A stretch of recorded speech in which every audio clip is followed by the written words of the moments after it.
Before the Moors rose to power, North Africa was home to a diverse and complex mix of religious beliefs and cultural traditions.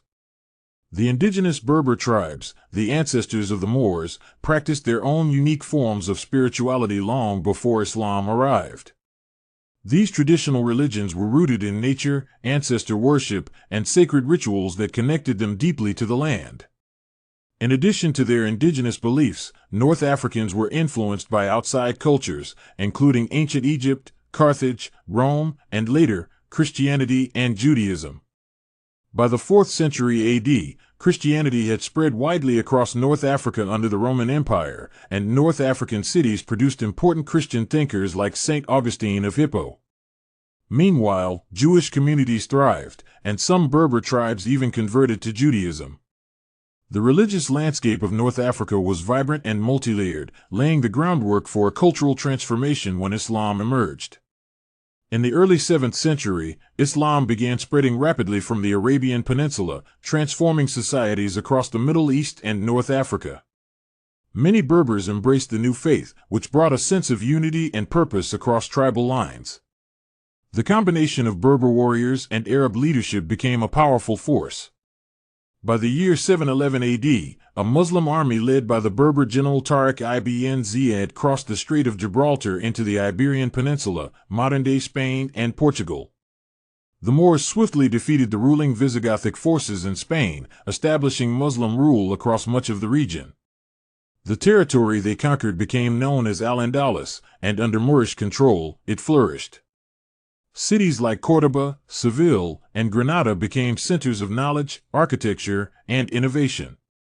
Moorish scholars preserved ancient Greek and Roman texts, advanced the study of mathematics, science, medicine, and philosophy, and introduced new crops and irrigation systems that revolutionized agriculture in Europe.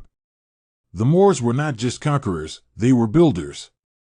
They constructed magnificent palaces like the Alhambra in Granada, built libraries that rivaled those in the Islamic world, and fostered a climate of relative religious tolerance where Muslims, Christians, and Jews coexisted for centuries. Black Moors, especially those from sub-Saharan Africa, played prominent roles in governance and military leadership, defying later European narratives that ignored their contributions. While the Moors' rule marked a golden age in parts of Europe, their power would not last forever. By the 11th century, the once unified Muslim territories in Spain began to fracture into smaller kingdoms, weakening their ability to resist outside threats. At the same time, Christian kingdoms in northern Spain began a slow but relentless campaign known as the Reconquista, a centuries-long effort to reclaim the peninsula. Over the next few hundred years, the Moors faced continuous pressure from Christian forces. Major cities like Toledo and Córdoba fell, and by 1492, the last Moorish stronghold of Granada surrendered to the Catholic monarchs Ferdinand and Isabella. This marked the end of Moorish rule in Spain after nearly 800 years. Following the fall of Granada, Muslims and Jews were forced to convert to Christianity or face expulsion, and the legacy of Moorish rule was deliberately erased or distorted in European history. However, the Moors' contributions to architecture, science, and culture left an indelible mark on Europe.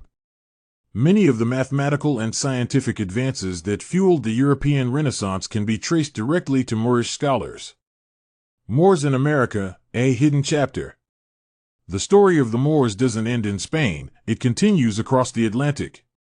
There are long-standing theories and traditions suggesting that Moorish and African sailors may have reached the Americas before Columbus, using their advanced knowledge of navigation and Atlantic currents. Some scholars, like Ivan van Sertima, argue that early contact with indigenous peoples may have occurred, although this idea remains debated among historians. After 1492, following the fall of Granada, many Moors were enslaved by the Spanish and Portuguese and brought to the Americas during the early stages of colonization. Historical records describe enslaved Africans in the New World who were identified as Moors, especially those with Islamic backgrounds or North African heritage. These Moors were taken to regions like the Caribbean, Mexico, South America, and eventually North America. Some retained elements of Islamic culture, including language, names, and prayer traditions, even while under bondage.